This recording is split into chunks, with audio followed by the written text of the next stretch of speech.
شروع اللہ کے نام سے جو بڑا مہربان اور نہایت رحم کرنے والا ہے۔ محترم ناظرین، السلام علیکم۔ میری آج کی ویڈیو کا موضوع ہے نور الدین زنگی۔ ناظرین، ویڈیو میں آگے بڑھنے سے پہلے اگر آپ نے ابھی تک اس چینل کو سبسکرائب نہیں کیا یا آپ اس چینل پر نئے ہیں تو ہمارے چینل اسلامک ٹاکس کو سبسکرائب کریں تاکہ ایسی مزید ویڈیوز آپ تک پہنچ سکیں۔ ناظرین، ایک رات سلطان نور الدین زنگی رحمت اللہ علیہ نے عشاء کی نماز پڑھی اور سو گئے۔ اچانک اٹھ کر بیٹھے اور نم آنکھوں سے فرما دینے لگے کہ میرے سوتے ہوئے میرے آقا دو عالم صلی اللہ علیہ وسلم کو کون ستا رہا ہے۔ سلطان اس خواب کے بارے میں سوچ رہے تھے جو مسلسل 3 دن سے سلطان کو آ رہا تھا، اور آج پھر چند لمحوں پہلے پھر وہی خواب انہیں آیا جس میں سرکار دو عالم حضرت محمد مصطفیٰ نے 2 افراد کی طرف اشارہ کر کے فرمایا کہ یہ مجھے ستا رہے ہیں۔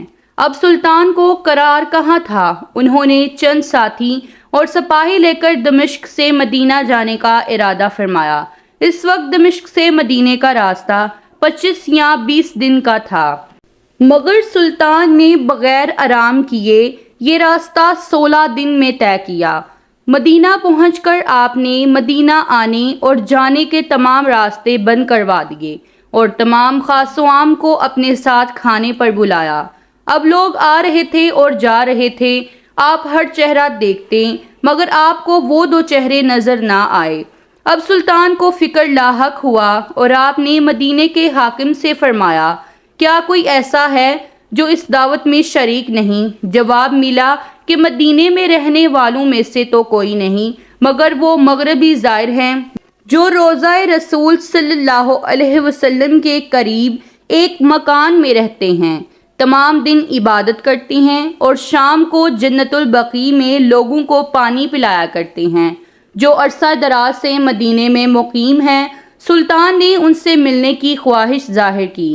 دونوں زائر اپنے آپ بہت عبادت گزار ظاہر کرتے تھے۔ ان کے گھر میں تھا ہی کیا ایک چٹائی ہٹا کے دیکھا تو وہاں ایک سرنگ تھی۔ سلطان نے اپنے ایک سپاہی کو سرنگ میں اترنے کا حکم دیا۔ وہ سرنگ میں داخل ہوئے اور واپس آ کر سلطان کو بتایا کہ یہ سرنگ تو نبی کریم صلی اللہ علیہ وسلم کی قبر مبارک کی طرف جاتی ہے۔ یہ سن کر سلطان کے چہرے پر غیظ و غضب کی کیفیت طاری ہو گئی۔ سلطان نے دونوں زائرین سے پوچھا کہ سچ بتاؤ کہ تم کون ہو۔ حیل و حجت کے بعد انہوں نے بتایا کہ وہ یہودی ہیں اور اپنی قوم کی طرف سے تمہارے پیغمبر یعنی سردار دو جہاں حضرت محمد مصطفیٰ صلی اللہ علیہ وسلم کے جسم اقدس کو چوری کرنے پر مامور کیے گئے ہیں۔ سلطان یہ سن کر رونے لگے۔ اسی وقت ان دونوں کی گردنیں اڑا دی گئی۔ سلطان روتے جاتے اور فرماتے جاتے کہ میرا نصیب کہ پوری دنیا میں اس سے خدمت کے لیے اس غلام کو چنا گیا۔ اس ناپاک سازش کے بعد ضروری تھا کہ ایسی تمام سازشوں کا ہمیشہ کے لیے خاتمہ کیا جائے۔ سلطان میں معمار بلائے اور قبر اقدس کے چاروں طرف خندق کھودنے کا حکم دے دیا یہاں تک کہ پانی نکل آئے۔ سلطان کے حکم سے اس خندق میں پگھلا ہوا سیسا بھر دیا گیا۔ بعض کے نزدیک سلطان کو سرنگ میں داخل ہو کر قبر انور پر حاضر ہو کر قدمین شریفین کو چومنے کی سعادت بھی نصیب ہوئی۔ امید کرتی ہوں کہ آپ سب کو یہ ویڈیو ضرور پسند آئی ہوگی۔